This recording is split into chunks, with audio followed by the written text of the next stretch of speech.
Glenn, to be fair to him, just, you know, he tipped his head and gave me a nod, and he didn't hit me low again. So Ward will be getting the same treatment if he tries any foul play.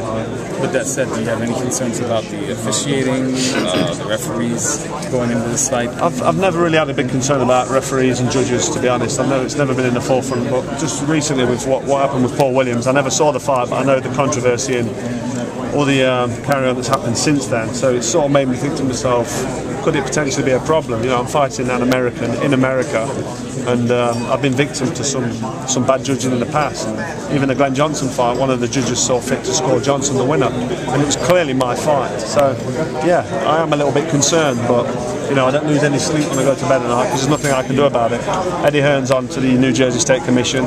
They seem to be really on top of things, and they're under a bit of pressure now following the Williams fight. So hopefully that won't be a problem, but potentially it could be an issue. And yes, I've got to be honest, I do think about it a little bit. Do you think your knockout power could be the decisive factor in this fight? I certainly do, yes. Especially within the way I'm training and what I'm doing now, different to what I was doing when I fought a comeback fight with Arthur Abraham, and when I boxed Johnson. You know, I wasn't in there looking for the knockout. I was boxing, moving, using my skills. But with Ward, you know, plan A is a different tactic. It's a brute force, take him into the trenches, try and do some damage tactic. That's plan A, instead of boxing and moving. So that could be the deciding factor. You think you see something in him? I mean, do you perceive a weakness in him where that strategy is the proper strategy? Well, to be honest, I thought it was a really tough fight, and it was, you know, you couldn't penetrate him. But somebody sent me an email the other day on YouTube, and there's a guy who's not got a punching record, put him down on his face, and he was badly hurt, Ward, and he got up, and then for the last 2 rounds of the 6-round fight, he was holding on for dear life, and he won a points decision. But he was badly shook up, and I was surprised because the guy who was fighting was a typical journeyman.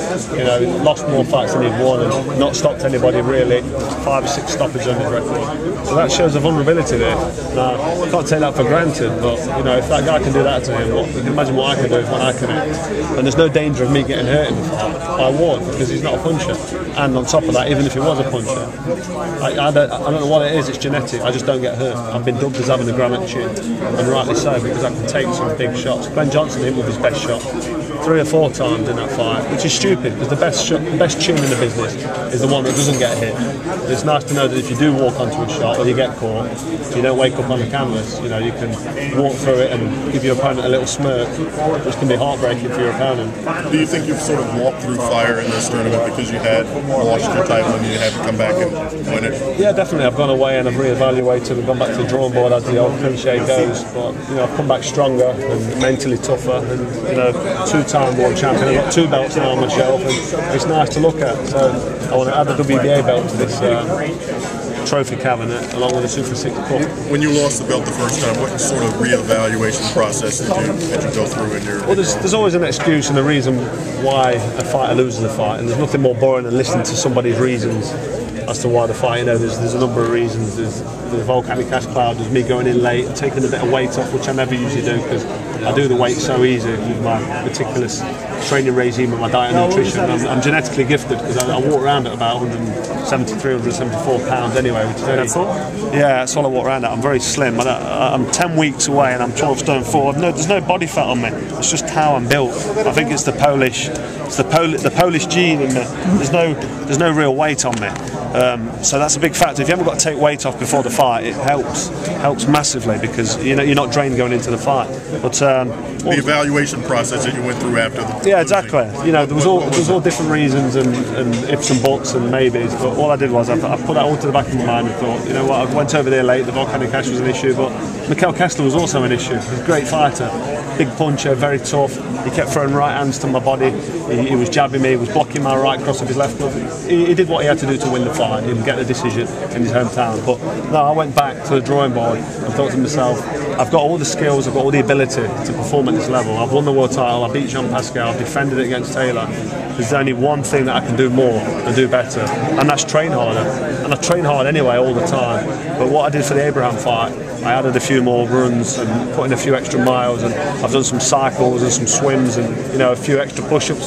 So I just basically more meticulous with my training, and that athleticism and that fitness and strength and brute force that I've got, I've carried on that through my career. You know, with the Johnson fight, no disrespect to Johnson at all, but I never got out of second gear. I was just coasting through the fight, not looking for the stoppage, and trying not to get hit, which didn't work because I got hit with about 4 or 5 right hands I shouldn't have got hit with.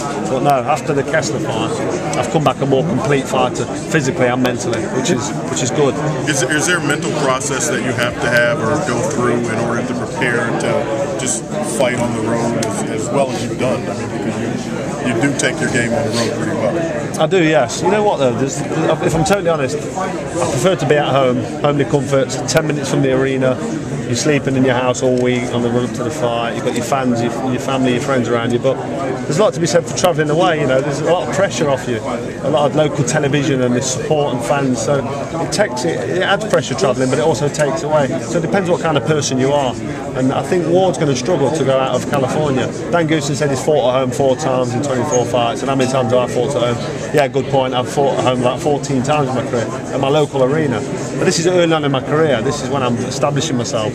But the important thing is, at championship level, which is a totally different sport, there's boxing and there's championship boxing. And at championship level, 12 rounds, brutal championship level fights, I'm on the road, he's sat at home in Oakland or in California. And in this tournament, he's never been out of California. In this tournament, I've had 4 or 5 fights, I've been away 4 times. So that's the difference. But I don't think Dan Goosen got that. But, you know, I'm not going to pipe on about it. You know, there's been some criticism about the length of this tournament, just how long it's taken to get to this point. Do you feel like the tournament's been too long, or is it the right amount of time, or because shorter? Yeah, it helped you. No. 2 years ago, I signed a contract with Showtime that said you're entering a Super 6 World Boxing Classic tournament. It's going to last 2 years. And I actually boxed Andre Durrell in October 2009. And guess what? I'm fighting Ward in October 2011. So if you do the math, as I say in America, it's 2 years. So I'm not surprised at how long it's took, because it's done exactly what it says it's going to do on the tin. It was a 2-year contract, and it's took 2 years. Was there ever a point where you thought, boy, there's another fight I'd like to have outside of this tournament? Not really, because, you know, Bute's the only other guy with a belt, and I don't rate Lucha Butte. I just don't rate him. I've got no respect for who he's fighting, what he's doing in Canada, staying in his own comfort zone and just sticking around, defending his title against. He's fighting Johnson next. No disrespect to Johnson. Johnson will have a good chance against him, but I think his better days have been and gone. But you know, who's he boxed? His last fight was Brian McGee. I knocked out Brian McGee 5-6 years ago. I broke my hand in round 2 and I knocked him out in round 11. You know, Butte just stopped McGee, and McGee's done well. He's the interim champion now, as a WBA interim champion. But Butte's not fighting anybody or doing anything. He's one of these protected fighters, and he needs to get out of Canada or stay in Canada and fight somebody. And let's not forget, Leandro Andrade beat Andre Ward. He beat him up, knocked him out, fight over, done. Somehow he won on points. I don't know how that happened. The guy got knocked out with 10 seconds, 40, whatever it was, and he won on points. That's how protected he is. Will his weak competition, so to speak, hurt him when the time comes when he will have to take on maybe the eventual champion of this tournament?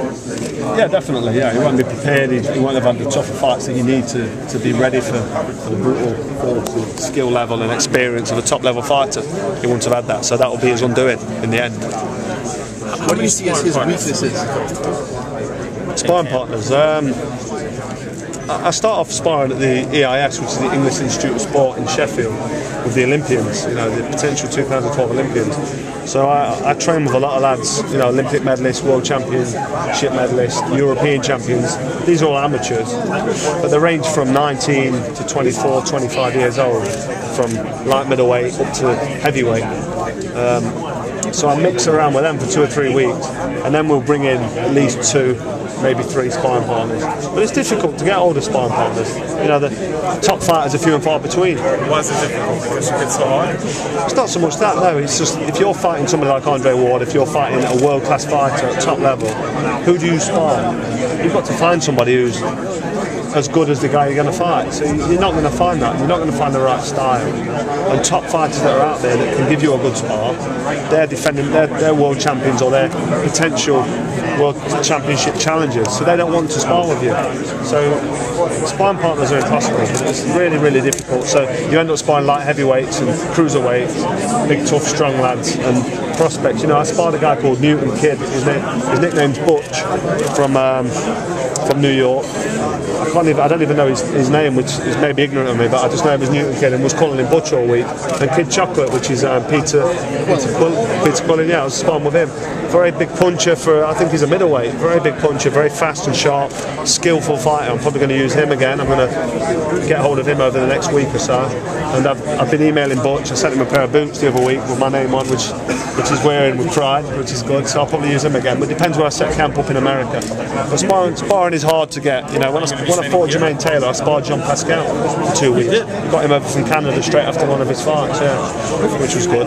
Carl, you're asked if he was the best, and obviously you said you don't know that too in the ring. Do you feel he's the most diverse fighter you fought? He's won fights with his legs. We've seen him bully Alan Green around. He's kind of, he mixes and matches a little bit. Yeah, he can do a few different things, can't he? He can box and move, and he can be up close, but all he's doing is he's either out of range, too far out of range to catch with a shot, which is his amateur style coming into play, or he's really close, smothering his opponent's work, leaning on him, using his head on the chest, and, you know, roughing him up close, which is allowed in boxing, but you're not allowed to headbutt your opponent, but you're allowed to rough him up and lean on him, and I can do that pretty good myself, so, you know, I'll give as good as I get in there. Without giving too much away, is that the kind of fight you want? Do you want a roughhouse fight with him? I want to close him down, take him into places he's never been before, you know, put him in the unknown territory, take him into the trenches and put the heat on him, take him into deep water, whichever cliche you want to use. I want to let him feel that he's in the ring. When he sits down at the end of round 1 and end of round 2, he's thinking to himself,